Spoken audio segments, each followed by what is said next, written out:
Today, the parliament in the country of Georgia passed a contentious new bill that requires aid and civil society groups and media that receive foreign funding to register as, quote, organizations serving the interests of a foreign power.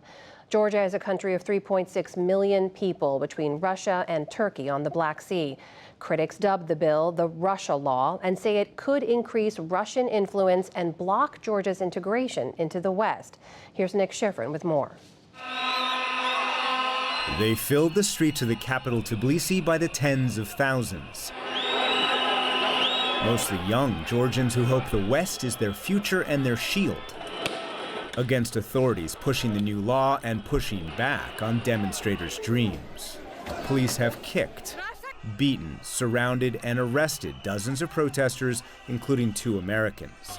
These are the largest protests in Georgia since independence nearly 35 years ago.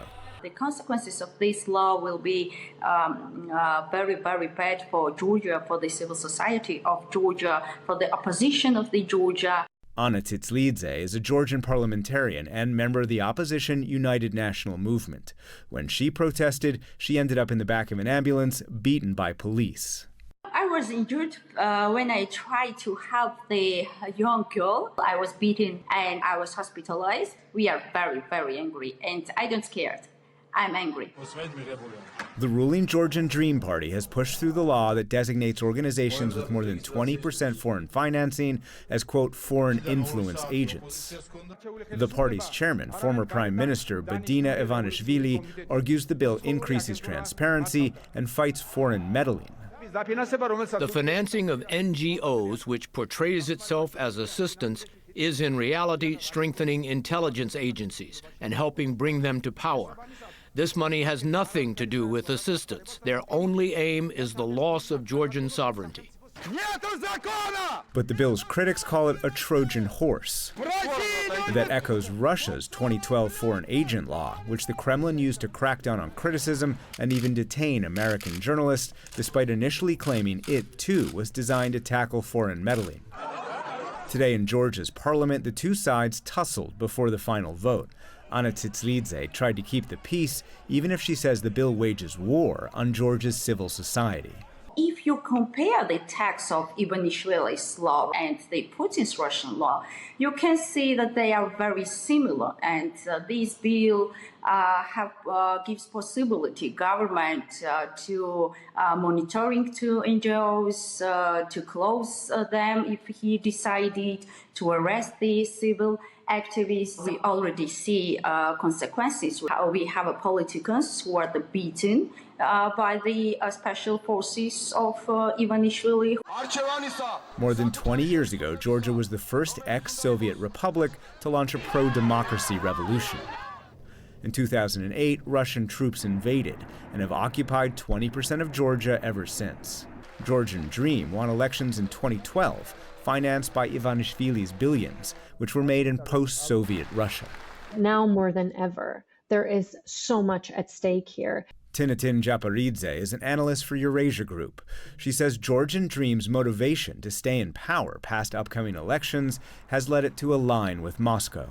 It's likely that the timing of this rollout by the Georgian Dream in many ways influenced and inspired, if not directly asked, by the Kremlin. We are seeing now a lot of signposts that show that a lot of the Georgian Dream's objectives and goals coincide with the broader goals and objectives of Russia. And those goals could threaten Georgians' desire to join the European Union and the EU's willingness to continue negotiations.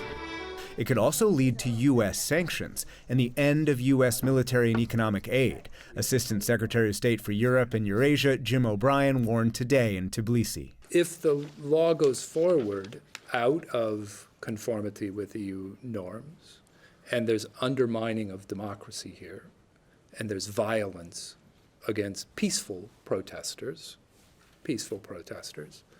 then we will see restrictions coming from the United States.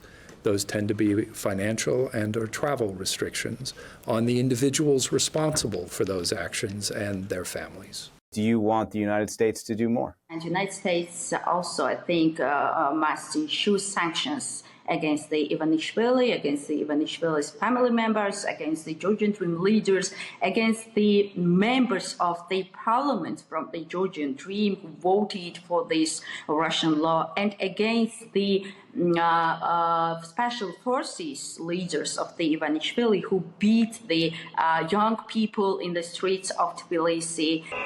And so the people will prolong their protest even today, banging on the barricades of the institution meant to protect them, fearing their future and their country's relationship with the West is under threat.